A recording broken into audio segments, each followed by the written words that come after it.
Con ustedes, Tribuna Nacional. Orientación equilibrada y responsable del quehacer cotidiano. Voces autorizadas al servicio de la nación. Idea y producción del periodista Juan Bautista Díaz Cuevas. Amigas y amigos televidentes, bienvenidos a otro programa más de Tribuna Nacional. Hoy tenemos la presencia del ingeniero José Israel Cuello, quien es analista político. Con él vamos a hablar temas importantes de política, de economía y de política internacional. Pero antes vamos a unos mensajes comerciales.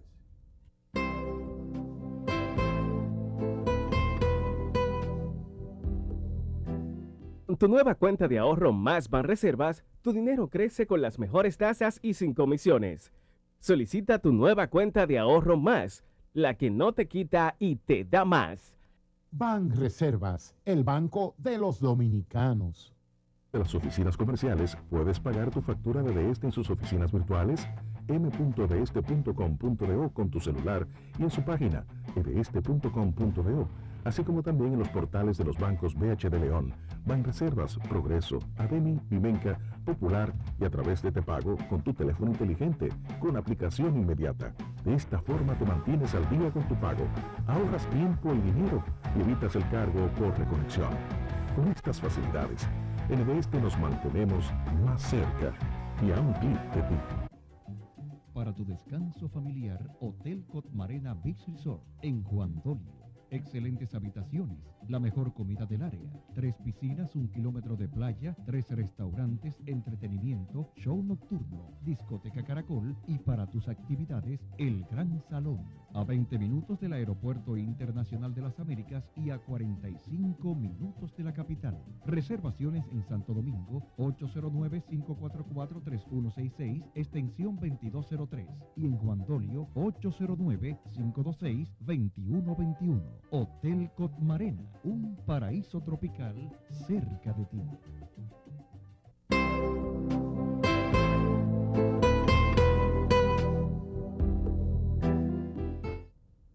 José Israel, yo te veo todos los días de 5 a 6 de la tarde en Carivisión, en online. Muchas veces va con un Lito, otras veces está con Machi, analizando. Y dije yo voy a llevar a José Israel Cuello, porque yo quiero que él me explique cuál es la situación real que está viviendo Venezuela y qué puede pasar en Venezuela. Bueno, lo de qué puede pasar ya entra en el espacio de las especulaciones. Ahora, ¿qué está viviendo Venezuela? Está viviendo un gobierno que ha perdido el contacto con la realidad. Un gobierno que se ha desarraigado, cuyo liderazgo estaba en manos de una persona con real carisma, con reales méritos. Esto era Chávez. Chávez. Bueno, pero no es de Maduro. Chávez se murió, él señaló a Maduro, se dice que señaló a Maduro, o a Maduro le tocaba, y Maduro no tiene las condiciones para gobernar. Maduro lo que era camionero, ¿no? Chofer del metro. Chofer del metro. Pero bueno, según la Constitución de la República Venezolana y de cualquier república de por aquí, todo el mundo puede ser presidente.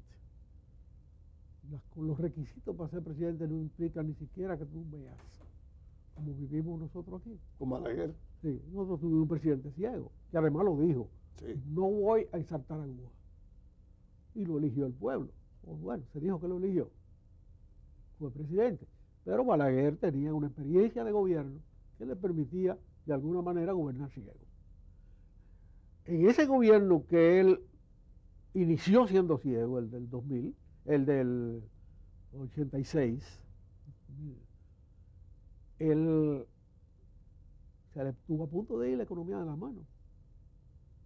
Y bueno, después hizo el ajuste en el 90, 91. Pero a pesar de esa falla en que la economía estuvo a punto de irse de las manos, en el 90 él peleó su elección y se quedó. Yo creo que él hizo trampita a Juan Bosch, de acuerdo con Juan Bosch, pero bueno, ese es otro tema. Pero hacer esa trampita es parte de saber gobernar, porque saber gobernar, según el propio Juan Bosch, a veces quedar en el poder. Mantenerse en el poder. Sí, a veces quedar en el poder. Lo que no hizo Bosch nunca, que no supo mantenerse en No, el poder. no quería tampoco. Y no quería. Sí. Él luchó por ser expresidente de la República, no por ser presidente, sino por ser expresidente. Pero para ser expresidente Había que ser presidente. había que pasar por ahí, aunque sea una semana. Sí. Él duró mucho, 7 meses. Y con ese esfuerzo de él para salir, duró mucho. Bien, pero uno busca, siempre se va por otros temas. Lo cierto es que este señor Maduro ha logrado lo único que no debe lograr un gobernante, que es el desabastecimiento. Eso es lo último que le puede pasar a un gobernante, desabastecer a la población. Fidel ha logrado en Cuba, un gobierno de 50 y pico de años, pero no puede compararse el liderazgo ni su origen entre uno y otro, de ninguna manera. Ha logrado democratizar el desabastecimiento, empobrecer la población a extremos intolerables, pero haciendo sentir a todo el mundo igual. O sea, su libreta, su resolver cada día en la calle los grandes problemas de una familia, de una comunidad. La gente sale a resolver, pero la inmensa mayoría tiene el mismo problema. En Venezuela no es así. En Venezuela está desabastecida la gran parte del pueblo y no tiene una explicación por qué, siendo un país tan rico, eso está pasando. Fidel siempre le pintó el cerco imperialista como un factor de la miseria, pero Chávez no tiene gracia para hacer eso, ni crédito para hacer eso. Además, la clase social que está en Cuba no es la misma clase social que está en Venezuela, porque tiene muchos más recursos económicos. No, es que Venezuela tiene recursos para no vivir como está viviendo, en manos de quien sea. O sea, Venezuela tiene tierras fértiles para ser una potencia económica. Ahí está el Amazonas. Venezuela tiene ríos poderosos para ser exportador de energía hidráulica. Pero lo único que ellos producen es el petróleo. Lo único. Lo único que traen es el petróleo. Y así no. Ellos tienen bauxita para ser los dueños del mundo del aluminio. Es que es un pueblo Aragán. No, es un pueblo trabajador. Los pueblos no se definen colectivamente. Los que establecen las normas son los gobiernos. Son los gobernantes, los que inducen el desarrollo, el crecimiento. Y esa es su habilidad y su responsabilidad. Pero esa acusación que le hacen los Estados Unidos a Venezuela ahora, y que ahora Maduro todos los días tiene una manifestación en un pueblo antiimperialista. Bueno, él está tratando de replicar el éxito cubano en achacarle a los Estados Unidos su responsabilidad. De la carencia. Echarle la culpa a los Estados Unidos de todo lo que es responsabilidad del gobernante. Eso no tiene ningún sentido. Eso no es verdad. No se está viviendo la situación del 59, ni nada de eso. Ni tiene Estados Unidos ningún criterio, ni lo ha dicho, de que eso va al socialismo, de que eso va a ser parte de una potencia mundial, rival de ellos, ni necesita Estados Unidos el petróleo venezolano ya. Estados Unidos no tiene donde poner petróleo ahora. El excedente de petróleo no tiene donde acumularlo. Porque ya ellos son ya son prácticamente autosuficientes. Entonces la situación ha variado mucho. En el 60, de alguna manera Fidel logró que el centro de la humanidad, el centro de los conflictos de toda la humanidad, se colocara en el Mar Caribe y eso lo protegió. Y los americanos tuvieron que llegar a un acuerdo con Rusia para ellos retirar sus bases de cohetes de Turquía a cambio de que Rusia sacara los cohetes de Cuba. Y eso le ha permitido a Fidel sobrevivir hasta el último día de su vida, que no se acaba nunca. Pero hay posibilidades que los Estados Unidos invada a Venezuela. No, hombre, no, eso está fuera de juego totalmente. Eso fíjate de eso. Pero no hay una provocación constante de Maduro hacia los Estados Unidos. Bueno, pero eso es palabrerío. es lo que no da pie con bola. Estados Unidos identifica una pila de ladrones y él le contesta a Estados Unidos colocando a uno de esos señalados como ministro de Interior. Está perdiendo el juego. Porque el latrocinio que hay en Venezuela se refleja en la República Dominicana. Sí. Esa gente que del Banco Peravia eran chavistas, Sí. le dieron un palo allá. Y esto está lleno de chavistas que han dado palo allá y se han refugiado aquí. Porque el desorden administrativo permite cualquier cosa. Entonces, si a usted le pasan una información de que fulano es ladrón, Investigue. investigue, pero no lo enaltezca. Porque la percepción de la gente termina dándose cuenta de que se está protegiendo el latrocinio. El populismo en América Latina permitió cosas como ese escándalo de Brasil que hiede ya por todas partes. O sea, un partido de los trabajadores que llega sin un programa para los trabajadores, pero sí para el partido de los trabajadores, que termina siendo una banda de ladrones. Entonces, así se desacreditan las causas populares, entre comillas. En definitiva, la gente le pierde la fe. Entonces, ¿qué va a pasar en Venezuela? En tu olfato político. Mira, en Venezuela hay un problema que impide una solución inmediata. ¿Cuál es? Que la oposición no ha definido un programa claro de cambio y un liderazgo sólido, alternativo. Esa es la realidad. Si no, ellos hubiesen desplazado hace rato por elecciones ese régimen. Pero hay una situación de que ese liderazgo tarda en definirse, tarda en cuajar. Los criterios de la nueva sociedad tardan en definirse, de la sociedad alternativa, porque nadie va a reivindicar el viejo régimen de partido. Es como que aquí, a la muerte de Trujillo, alguien pretendiera que el racismo fuera el poder. Pero los fantasmas del pasado son perversos, porque Juan Bosch tuvo un ministro racista. Sí. Él tuvo a don Silvestre Alba de Moya, Sí. a nombre del Partido Racista, como ministro de Trabajo. Y Balaguer luego le dio a esos grupos racistas posiciones importantes. Pero eso es un proceso de licuefacción del pasado. En definitiva, eso no tuvo gran importancia en la conciencia nueva del país.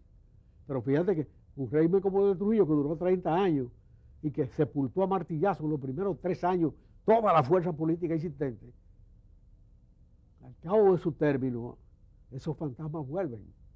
De manera que en Venezuela, Acción Democrática, OPEI, esas cosas volverán como fantasmas del pasado, pero no con vigencia presente. José Israel y amigos televidentes, vamos a unos mensajes comerciales para luego seguir con el analista político nacional e internacional José Israel Cuello.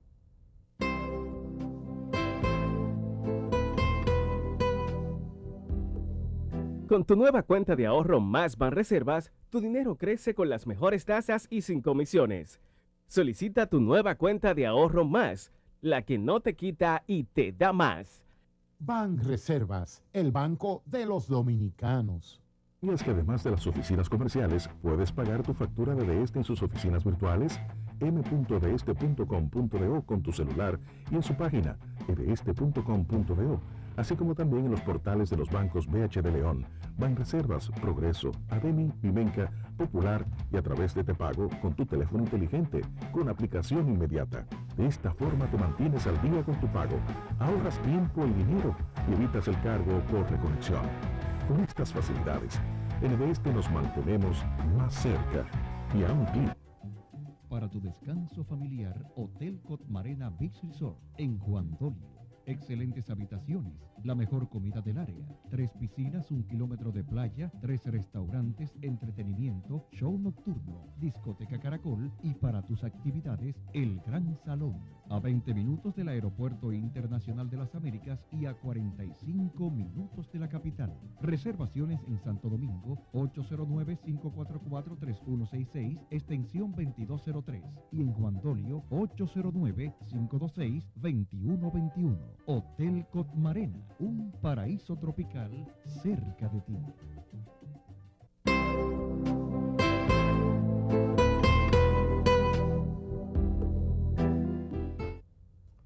José Israel, acabaste de hacer un análisis sobre la situación de Venezuela en política internacional. Ahora, ¿cuál es la situación que tenemos los dominicanos con Haití y cuál es la solución?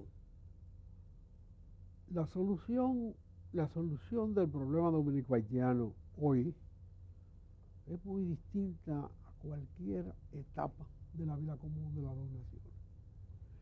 Porque se ha producido un distanciamiento en el desarrollo entre las dos zonas que coloca a la República Dominicana en una posición muy difícil de manejar, muy difícil sobre todo de aceptar por la tradición histórica de la vida dominicana. Me explico.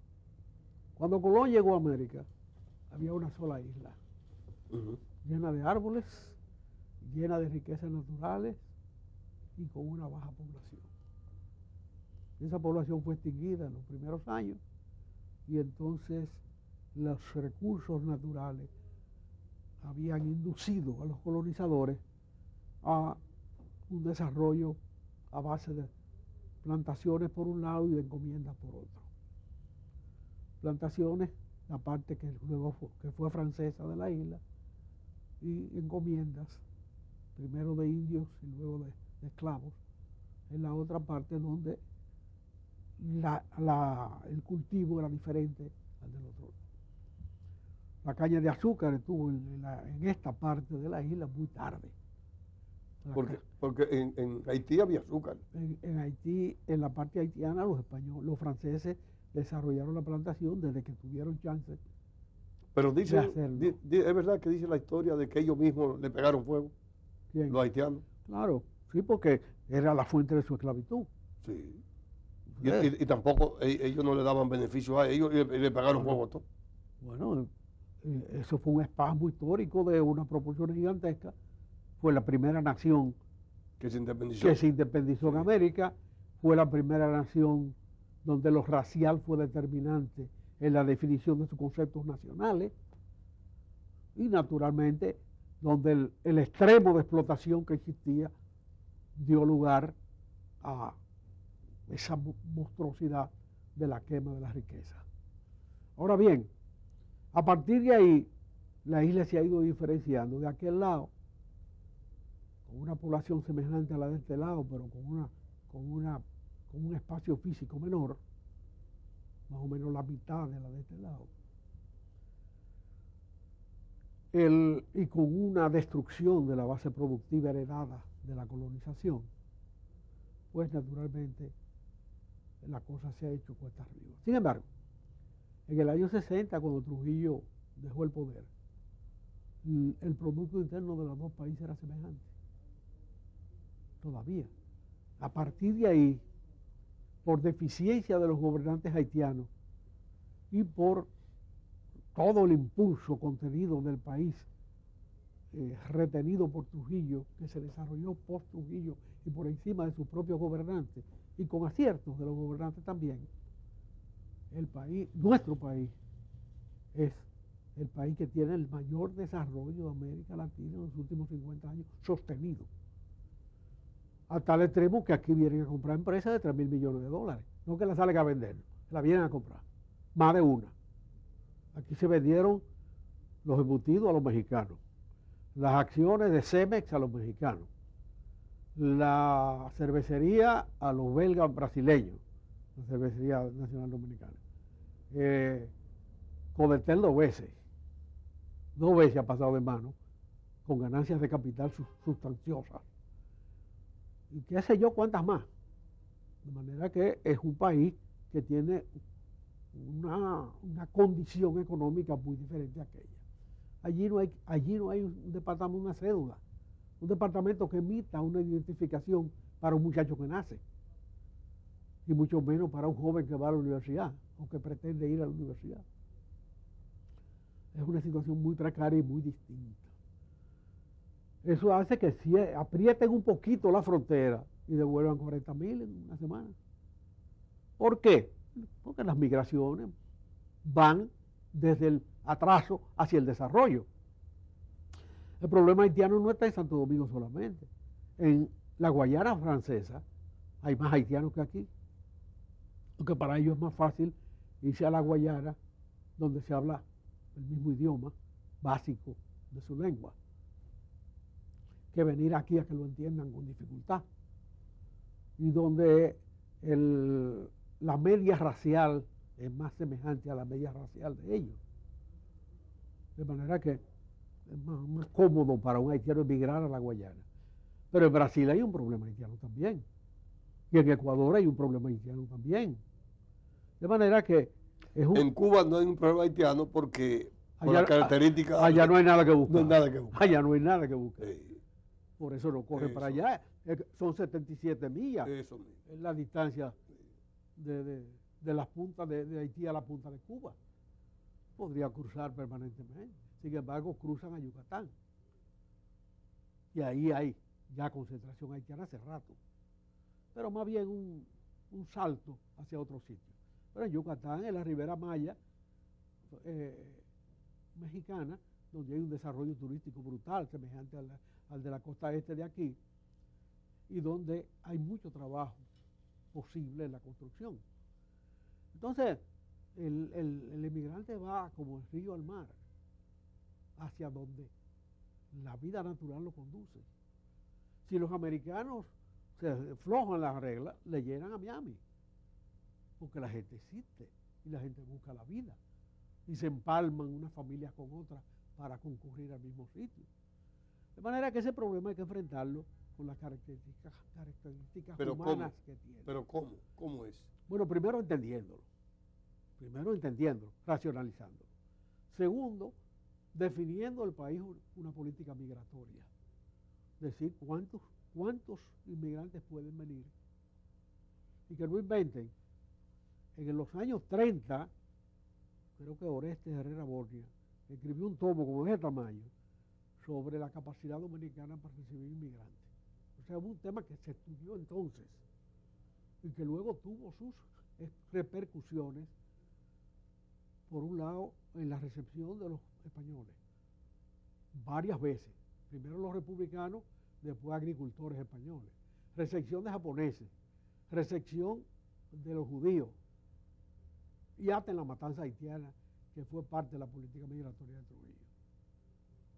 Yo no de ninguna manera proclamo volver a la matanza, que para Trujillo fue un problema probablemente más político que otra cosa, tanto que cuando él se hizo azucarero, comenzó a firmar acuerdos con Magloire para traer bracero.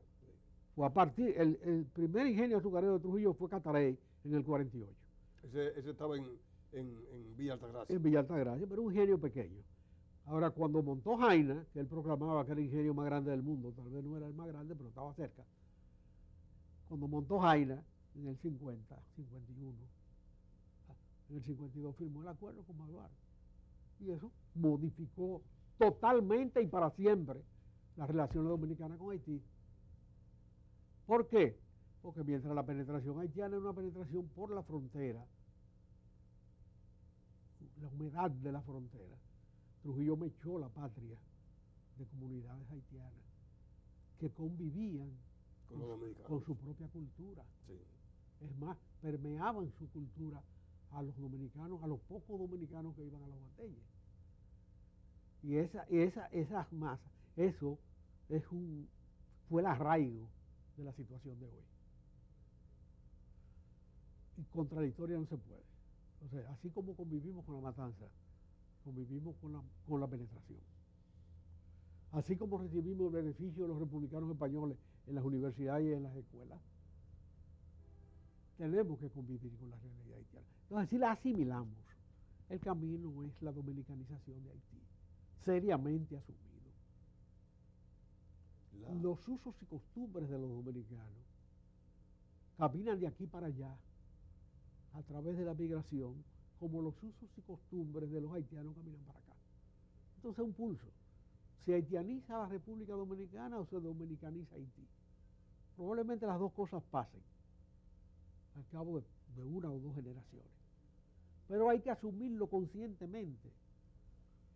Creo que el único dominicano que ha entendido ese problema y sus posibilidades en el desarrollo se llama Fernando Capellán, el de la, el de la zona franca de Santiago, que entendiendo las ventajas que tenía Haití en la protección norteamericana, llevó trianguló la operación Estados Unidos, Santiago, Haití. Haití, trianguló la operación textil y tiene 6.000 gente bajo techo, con aire acondicionado, pagando quincena, ¿eh?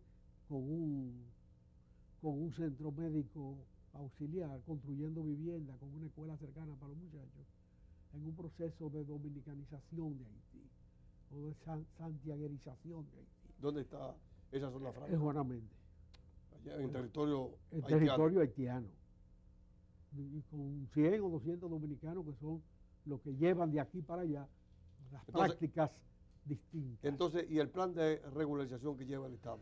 ¿Qué regularización? Nada, eso es un disparate, eso no va a ninguna parte. Deja que se vence el decreto. ¿Qué van a hacer? Van a despachar 100.000 gente para allá. Van a despachar 1 millón de gente para allá. Oye, ese dinero que se ha invertido en eso entonces. Ah, no, para hacer burocracia y llenar papeles se gasta mucho dinero. Pero la realidad no es manejable. Ya se van a vencer en estos días el plan. ¿Y dónde están los camiones para llevar 50.000 gente para allá? ¿Qué cantidad de haitianos hay aquí, más o menos? Yo supongo que lo van a contar cuando lo vayan a sacar. ¿Hay más de 1 millón?